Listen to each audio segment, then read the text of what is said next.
Olá, turma, tudo bem? Bora lá para nossa leitura, mais um dia, final de semana abençoado. E eu tenho certeza que você aí já tá na expectativa, né? Desse dia que o Senhor tem feito para nós e tudo que nós vamos aproveitar nesse final de semana, nesse sábado e nesse domingo, né? Tem sido dias de muito calor, ao invés de frio, aqui em São Paulo a gente está sentindo muito calor. É sempre uma gangorra aqui em São Paulo, né? Ou é muito frio ou é muito calor. Mas graças a Deus por isso. Vamos orar, entregar esse momento para o Senhor e a gente já começa aí a leitura de hoje, amém? Senhor, eu quero te agradecer por esse momento, quero te agradecer por esse dia, Senhor, por tão grande amor que o Senhor tem derramado por nós e em nós todos os dias. Somos tão gratos, Deus, por cada detalhe que o Senhor tem feito na nossa vida, pelo cuidado que o Senhor tem tido diariamente quando nós acordamos e sabemos que o Senhor está conosco, cuidando de nós em todos os sentidos, Pai. Obrigada, Jesus. Obrigada, Senhor, pela minha vida, pela vida dos meus irmãos, pelas nossas famílias, Senhor. Muito obrigada, Jesus. Nós te adoramos e te pedimos que esse final de semana, Senhor, seja cada vez mais abençoado por causa do Senhor na nossa vida. Obrigada, Senhor. Ministra o nosso espírito nesse dia, em nome de Jesus. Amém. Amém, queridos? Nós estamos então aí dentro do livro de Zacarias, né? Nós começamos ontem o livro de Zacarias, um profeta dos profetas menores, e que o Senhor possa então ministrar, né, a nossa vida de maneira especial através desse profeta, falando ao nosso coração, né? Trazendo revelações benditas para nós através desse livro, que não é pequeno, mas também não é grande, né? Vamos lá, Zacarias, hoje nós vamos ler sábado, né? O nosso 6º dia dessa semana, do 8 ao 14, que é os últimos capítulos, né? Em 2 dias nós lemos aí o livro de Zacarias. Capítulo 8, versículo 1 diz assim: A mensagem do Senhor veio a mim outra vez. Assim diz o Senhor dos Exércitos: Tenho grande zelo por Sião. Estou terrivelmente zangado com o que os inimigos de Jerusalém fizeram à cidade. Assim diz o Senhor: Voltarei para Sião, a minha terra, e morarei em Jerusalém. Então Jerusalém será chamada cidade fiel, e do monte do Senhor dos Exércitos será chamado o Monte Santo. Assim diz o Senhor dos Exércitos: Jerusalém terá paz e prosperidade por tanto tempo que mais uma vez haverá homens e mulheres idosos que se sentarão nas praças e andarão lentamente pelas ruas, apoiados em suas bengalas, e as ruas e praças da cidade estarão sempre cheias de meninos e meninas brincando. O Senhor dos Exércitos diz: mesmo que isso pareça impossível para vocês, remanescentes do povo, para mim isso é algo muito simples. Assim diz o Senhor dos Exércitos: vocês podem ficar certos de que vou salvar o meu povo, os que foram espalhados para o Oriente, os que foram levados para o Ocidente. Onde quer que estejam, eu os salvarei. Eu os trarei de volta à sua terra para viverem seguros em Jerusalém. Eles serão o meu povo e eu serei o seu Deus, justo e verdadeiro, e que perdoa os seus pecados. Assim diz o Senhor dos Exércitos: fortaleçam as suas mãos para que o templo seja construído. Vocês já ouviram o bastante, desde que começaram a lançar os alicerces do templo do Senhor dos Exércitos. Vem ouvindo os profetas contarem das bênçãos que esperam por vocês quando terminarem de construir. Antes de começar a construção, não havia empregos, nem salários, nem segurança. Quem saísse da cidade não sabia sequer se iria voltar por causa dos seus adversários, porque eu tinha colocado cada um contra o seu próximo. Mas agora não vou mais tratar com o remanescente deste povo como fiz no passado, diz o Senhor dos Exércitos. Agora estou semeando a paz e o bem-estar entre vocês. As suas plantações produzirão bastante, as videiras ficarão carregadas de saborosas uvas, o solo será fértil e haverá toda a chuva de que os lavradores precisam. Todas essas bênçãos serão oferecidas ao remanescente deste povo. Até agora, quando os povos queriam ofender alguém, diziam: que Deus os castigue como castigou o povo de Judá e de Jerusalém. Mas isso acabou. Eu vou salvar vocês e vocês serão uma bênção. Por isso não tenham medo e nem desanimem. Assim diz o Senhor dos Exércitos: eu os abençoarei com certeza. E não pensem que vou mudar de ideia. Fiz o que havia prometido quando seus antepassados me enfureceram, diz o Senhor dos Exércitos. E disse que os castigaria. Também agora decidi abençoar o povo de Jerusalém e de Judá, e não mudarei a minha decisão. O que vocês precisam fazer é o seguinte: falem sempre a verdade. Julguem com honestidade e retidão nos seus tribunais. Vivam em paz com todos. Não façam planos para prejudicar outras pessoas. Não jurem falsamente, porque eu odeio todas essas coisas, diz o Senhor. E o Senhor dos Exércitos me deu outra mensagem. Assim diz o Senhor dos Exércitos: os jejuns e dias de choro que vocês têm observado no 4º mês, bem como os do 5º, do 7º e do 10º mês, chegaram ao fim. Eles vão se transformar em festas de alegria para o povo de Judá, se vocês amarem a verdade e a paz. Assim diz o Senhor dos Exércitos: gente de todo o mundo fará viagens a Jerusalém, que ficará cheia de pessoas de muitas outras cidades que virão assistir às festas. Amigos que moram longe se encontrarão e combinarão: vamos a Jerusalém pedir ao Senhor que nos abençoe e seja bom para nós. Venha, eu já estou indo, vamos agora. Sim, muita gente, até as nações poderosas, virão a Jerusalém para pedir ajuda e a bênção do Senhor dos Exércitos. Assim diz o Senhor dos Exércitos: naquele dia, 10 homens de países diferentes se agarrarão às barras das vestes de um judeu e dirão: por favor, nós queremos ir com você, porque ouvimos que Deus está com você. Capítulo 8, então, está falando dessa promessa que o Senhor está fazendo ao seu povo, de que os traria de volta a Jerusalém, de que os traria de volta para a sua terra, de que cuidaria deles, de que eles não seriam mais tidos como homens amaldiçoados, né, como uma cidade desolada, como um povo que o seu Deus o castigou. Não, o Senhor os abençoaria de tal maneira que as pessoas agora buscariam refúgio, buscariam bênçãos através do povo de Israel. Isso é promessa, o Senhor vai cumprir com o seu povo. Já tem cumprido em partes e vai cumprir plenamente com a volta de Jesus e a instauração do reino de Deus na terra a partir de Jerusalém. Jerusalém será a sede, gente, de todo o governo do mundo, através do Monte Sião, através do templo que será construído, o trono de Deus estará ali. Jesus vai reinar a partir de Jerusalém. Capítulo 9. Esta mensagem fala acerca da maldição que Deus lançou contra as terras de Idraque e Damasco, porque o Senhor vigia de perto todos os homens, do mesmo modo que vigia todas as tribos de Israel. Amate, próxima a Damasco, já está condenada. Tiro e Sidom também, apesar de toda a sua sabedoria.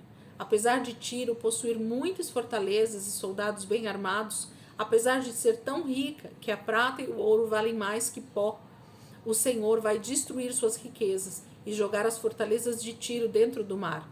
A cidade será incendiada e totalmente arrasada pelo fogo. Ao ver isso, Ascalon ficará com muito medo. Em Gaza, o desespero causará enorme confusão, e o povo de Ecrom ficará cheio de terror, porque todas essas cidades esperavam que Tiro acabasse com o avanço do inimigo. Agora suas esperanças desapareceram. Gaza será conquistada, o seu rei será morto, e Ascalon ficará completamente deserta. Os estrangeiros tomarão posse de Asdod, e eu acabarei com o orgulho dos filisteus. Eles não vão mais comer carne com sangue ou outra comida proibida. Todas as pessoas que restarem adorarão ao Senhor e se tornarão uma nova família do povo de Israel. Os filisteus de Ecrom se casarão com israelitas, como os jebuseus fizeram há tanto tempo. Cercarei o meu templo de proteção para impedir os exércitos invasores de atacarem Israel.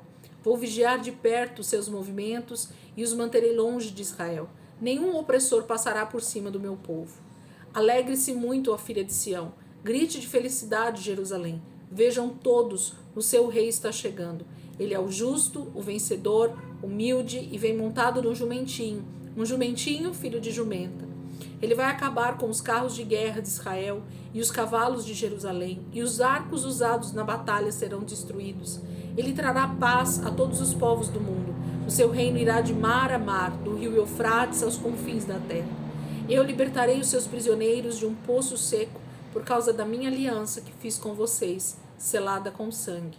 Voltem para a fortaleza, vocês que são prisioneiros. aqui há esperança, pois hoje eu prometo dar 2 vezes mais bênçãos do que as tristezas que vocês passaram. Judá, você é o meu arco. Israel, você é a minha flecha. Os filhos de Sião serão a minha espada, a espada de um valente soldado, atacando os filhos da Grécia. O Senhor dirigirá o seu povo na batalha. As suas flechas cortarão o ar como relâmpagos. O Senhor tocará a trombeta de guerra e avançará contra os seus inimigos, como os redemoinhos que vêm do deserto do sul. O Senhor dos exércitos defenderá o seu povo, e eles dominarão seus inimigos, pisando-os com os pés. Eles sentirão o gosto da vitória, gritarão excitados pelo vinho e derramarão o sangue dos seus inimigos. O sangue fluirá como o sangue de um sacrifício derramado sobre o altar. O Senhor, o seu Deus, os salvará naquele dia, como o pastor cuida das suas ovelhas. Eles brincarão em sua terra como as joias cintilantes de uma coroa.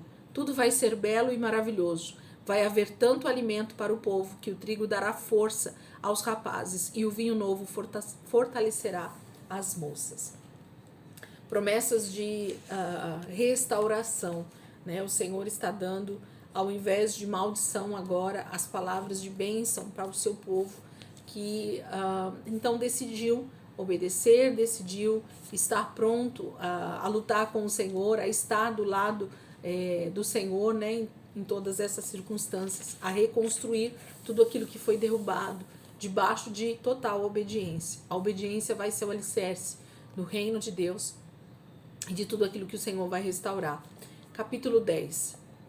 Peça ao Senhor chuva na primavera, e ele responderá com relâmpagos e aguaceiros. Todos os campos se tornarão verdes e viçosos. As promessas dos adivinhadores são um monte de mentiras bobas. Promessas assim não adiantam nada, nunca se realizam. Judá e Israel andam perdidos como ovelhas, e todos os atacam porque não há pastor para protegê-los. A minha ira contra os seus pastores, seus líderes, está fervendo, e eu os castigarei. O Senhor dos exércitos chegou para ajudar o seu rebanho, o povo de Judá, e farei dele um povo forte e orgulhoso, como um corajoso cavalo na batalha. Do meio dele surgirá a pedra de esquina, a estaca que firma a tenda da esperança, o arco que vence as batalhas, os governantes. O povo de Judá será valente como guerreiros que pisam com os pés os seus inimigos na lama.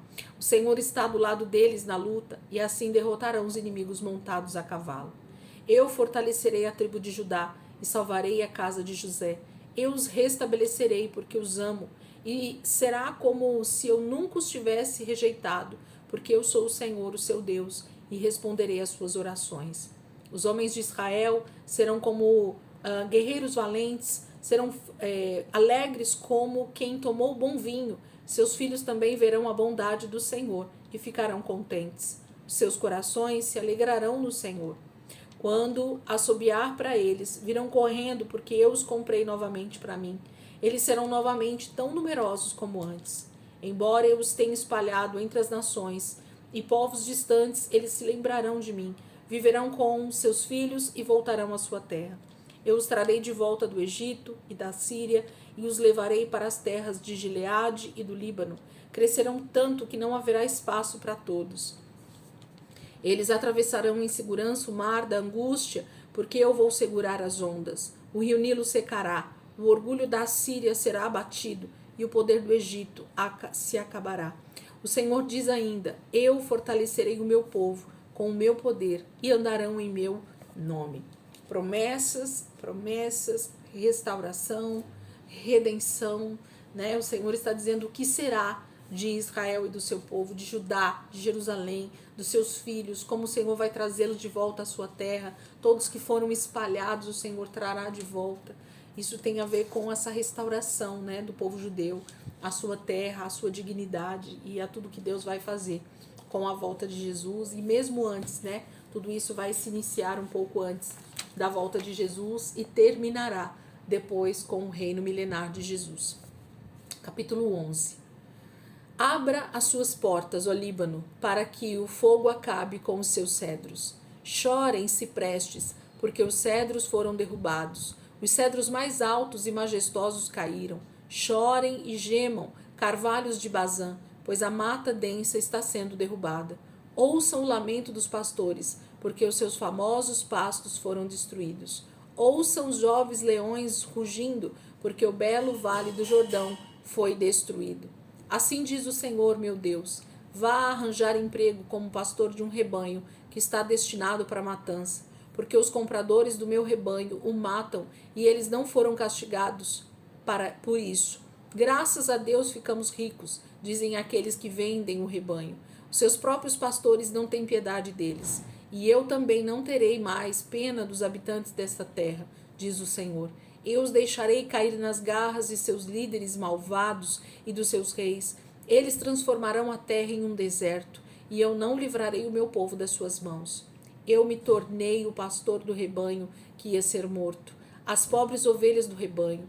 Então apanhei 2 varas para fazerem meu serviço de pastor das ovelhas de corte, e dei às varas os nomes Graça e União, e com elas pastoreei o rebanho. Em apenas 1 mês eu me livrei dos seus 3 pastores, mas me cansei das ovelhas e elas me detestam. Por isso eu lhes disse: não vou mais ser o seu pastor. Se quiserem morrer, morram. Se alguém os matar, não me importa. E as que sobrarem, comam a carne umas das outras. Peguei a minha vara, Graça, e quebrei ao meio, mostrando que eu tinha desfeito a minha aliança que tinha feito com todas as nações. Assim acabou a aliança naquele dia. Então os que assistiam a tudo o que se passava compreenderam que o Senhor lhe estava mostrando alguma coisa através do que eu tinha feito. E eu disse a eles: se vocês acham que é justo, paguem o meu salário, mas se não quiserem pagar, não me paguem. E assim eles me pagaram com 30 moedas de prata. Então o Senhor me ordenou: lance isto ao oleiro, esse preço fabuloso pelo qual me avaliaram. Peguei as 30 moedas de prata e as lancei ao oleiro, no templo do Senhor. Depois disso, quebrei minha 2ª vara, que chamei União, para mostrar que o laço de união entre Judá e Israel tinha quebrado. Foi então que o Senhor me ordenou: procure um novo emprego como pastor. Dessa vez, faça o papel de um pastor mau e insensato. Eu darei a esta nação um pastor que não vai cuidar das ovelhas que estiverem em perigo, nem se importará com aquelas que se perderam. Não curará as feridas, nem alimentará as ovelhas saudáveis. Em vez disso, ele comerá a carne das ovelhas mais gordas, arrancando o casco delas. Ai desse pastor insensato! Ele abandonou o rebanho e será castigado. Que a espada fira o seu braço direito e fure o seu olho direito. Que o seu braço fique paralisado e o seu olho cego. O Senhor está falando a respeito dessa questão de que ele sempre desejou, né, cuidar do seu povo de forma muito amável, de forma muito amável mesmo, né, como um pastor cuida de ovelhas.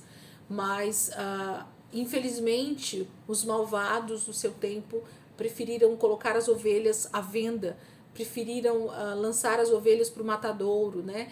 E esse pastor que era tão querido, que desejava cuidar das suas ovelhas, também foi posto à venda por 30 moedas de prata. O seu salário foi esse, né?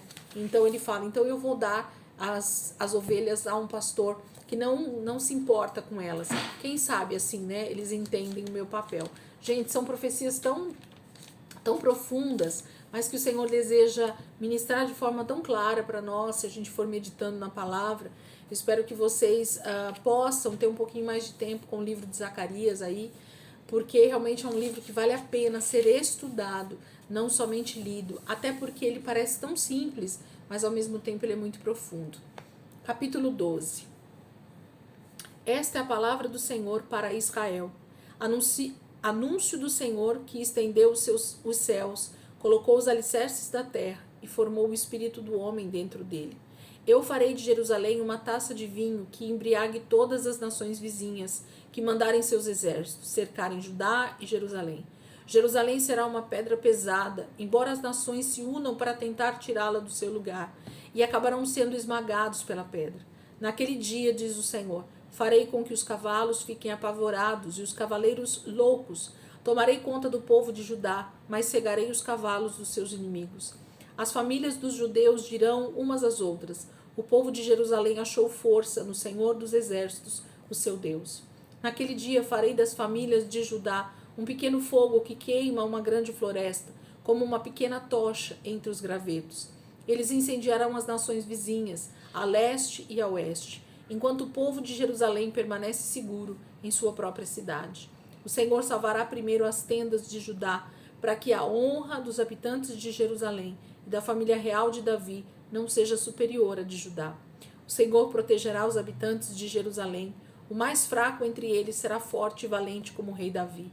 A família real será como Deus, como o anjo do Senhor que irá diante deles. Naquele dia, o meu plano é destruir todas as nações que marcharem contra Jerusalém.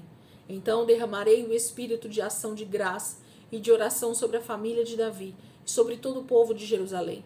Todos olharão para aquele a quem atravessaram com a lança, vão chorar por causa dele, como uma família chora a morte do filho único, e todos ficarão tão tristes como se tivessem perdido o filho mais velho. Naquele dia, o choro em Jerusalém vai ser ainda maior do que quando o povo, cheio de tristeza, lamentou a morte do bom rei Josias, que foi morto na batalha do vale de Meguido.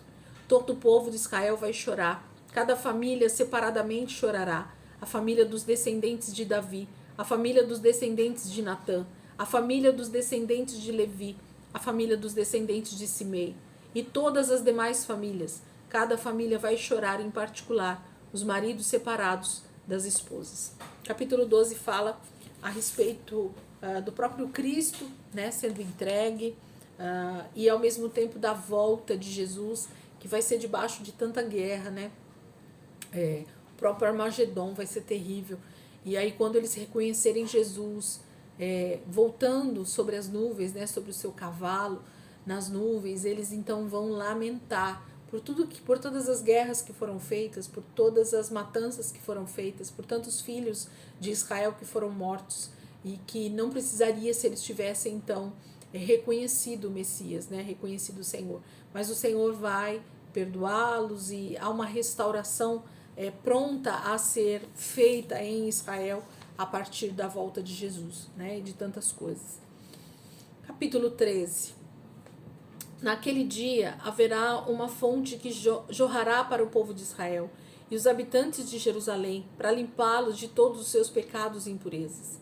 E o Senhor dos Exércitos declara: naquele dia acabarei com qualquer adoração aos ídolos da terra de Israel. Até os nomes dos ídolos serão esquecidos. Todos os falsos profetas e o espírito da impureza serão eliminados. Se alguém quiser começar novamente a profetizar falsamente, seu próprio pai e sua mãe lhe dirão: você deve morrer, porque está profetizando mentiras no nome do Senhor. Quando ele profetizar, os próprios pais o matarão. Naqueles dias, nenhum profeta vai contar vantagem e se envergonhará de sua visão profética. Ninguém vai usar roupas de profeta para tentar enganar o povo.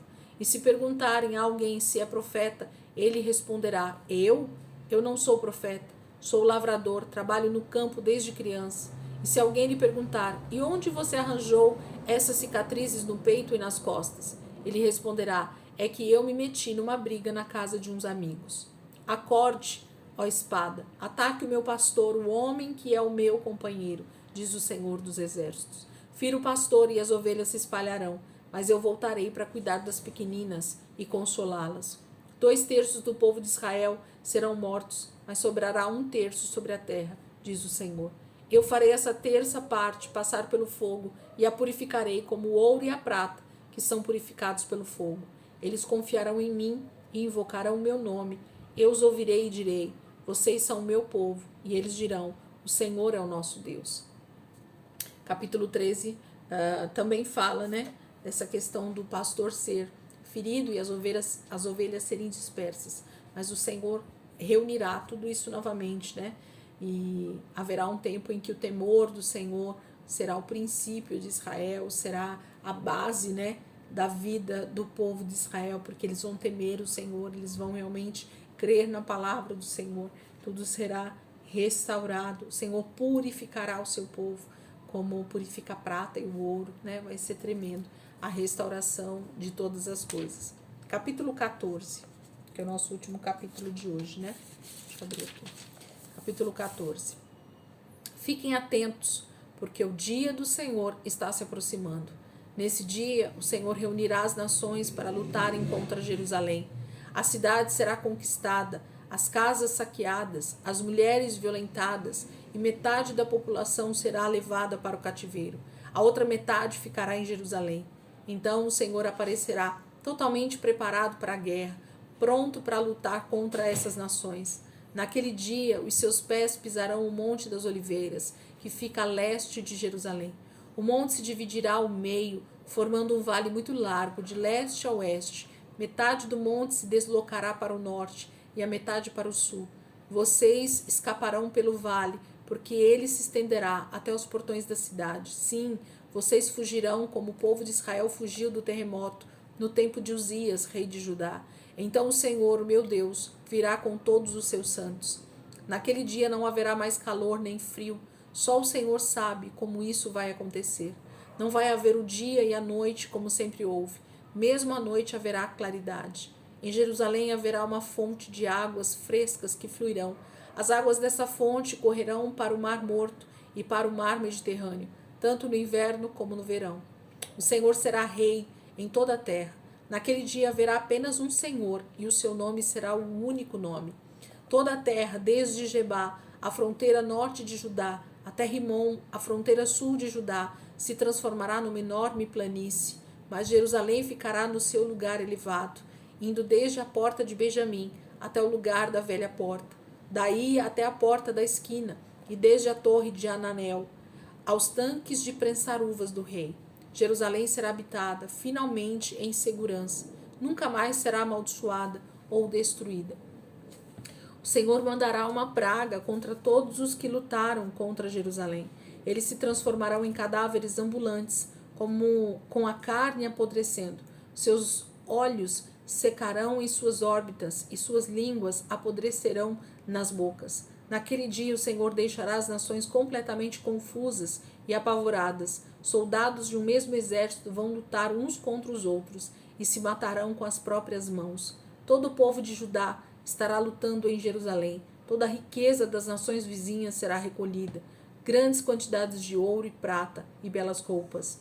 A mesma praga matará os cavalos, as mulas, os camelos, os jumentos e todos os outros animais do acampamento do inimigo.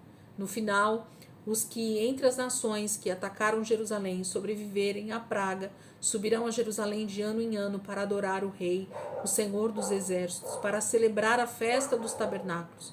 E se uma nação do mundo não for a Jerusalém para adorar o Rei, o Senhor dos Exércitos, não haverá chuva na sua terra.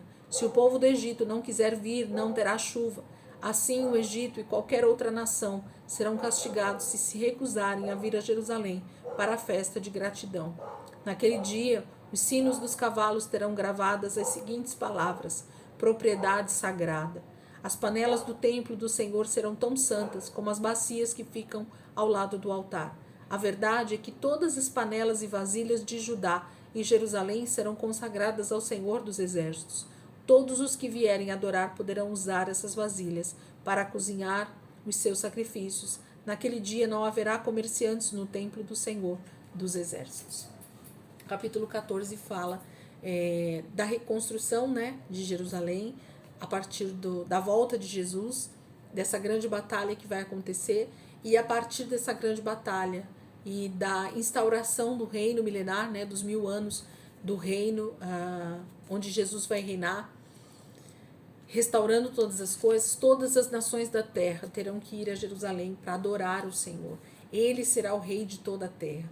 Ele será a base do governo de toda a terra. E todos os governos e todas as pessoas que subsistirem, que conseguirem vencer, no sentido de não morrer durante essa grande batalha, durante essa grande tribulação que vai acontecer antes da volta de Jesus, eles terão que se dobrar diante da autoridade, do domínio, da obediência ao Senhor, porque senão eles serão mortos também por pragas que o Senhor vai enviar ainda mesmo durante o milênio. Amém, queridos? Então, terminamos aqui o livro de Zacarias. É um livro pequeno, se a gente olhar em vista de outros profetas, mas vocês percebem que existem muitas coisas que o Senhor está falando aqui com Zacarias, para que fale ao povo de Jerusalém, de Judá, o povo que está voltando ali do exílio, eles estão retornando para Jerusalém e o Senhor então está ministrando a vida deles para que eles se coloquem, numa posição de obediência, para que o Senhor possa restaurar todas as coisas. É uma tipologia da restauração do fim dos tempos. E nós vamos ver que, infelizmente, Israel não obedeceu fielmente ao Senhor e, infelizmente, passaram por algumas dificuldades ainda, mesmo durante esses outros tempos que vieram a partir desse momento. Mas o Senhor um dia vai voltar. Essa é a promessa mais clara e objetiva de toda a palavra. Jesus está voltando. E na volta de Jesus, todas essas profecias se cumprirão plenamente. O Senhor vai cumprir cada uma delas plenamente. Nós vamos ver o reino de Deus sendo, de uma vez por todas, estabelecido sobre a terra. E Ele vai limpar, e Ele vai tirar toda impureza, toda impiedade, todo desobediente será então destruído. E somente aqueles que decidirem estar com o Senhor em obediência, reinar com Ele, estar com Ele, viver com Ele, debaixo desse relacionamento de eternidade é que vai permanecer. Amém, queridos? Vocês possam aproveitar esse final de semana aí e ler, talvez novamente, pegar a palavra e tentar esmiuçar um pouco mais essas profecias, né? Esses textos, vale muito a pena. Eu falei um pouquinho sobre eles lá no estudo de escatologia. Quem quiser dar uma olhada lá, acho que eu falei alguns temas que estão aqui dentro foram falados, sim. Eu não me aprofundei dentro do livro de Zacarias, porque exigia um pouco mais de estudo, que na época não tinha. Então a gente não se aprofundou muito dentro do livro de Zacarias, mas tem alguma coisa lá sim, que dá para a gente compreender um pouquinho melhor o texto. Amém, queridos? Amanhã, domingo, né? A gente começa o livro de Esther. Esther está nesse período que nós estamos lendo, do pós-exílio. Alguns já foram enviados para Jerusalém, puderam já voltar para lá, e outros ainda permanecem. E Esther é uma rainha que está ali em Suzã, no reino medo-persa, né, dos persas, e ela vai reinar ali para dar um grande livramento ao povo do Senhor. E a gente vai ver então, a partir da leitura de amanhã, a gente vai começar o livro de Esther. Metade dele a gente faz no domingo e metade dele, o restante dele, a gente vai fazer na segunda, tá bom? Semana que vem, a partir de segunda-feira, a gente já começa então a última semana dentro do Velho Testamento. Amém? Deus abençoe. Ótimo sábado para vocês. E amanhã, se Deus quiser, a gente está aqui de volta para continuar a nossa leitura. Em nome de Jesus. Deus abençoe.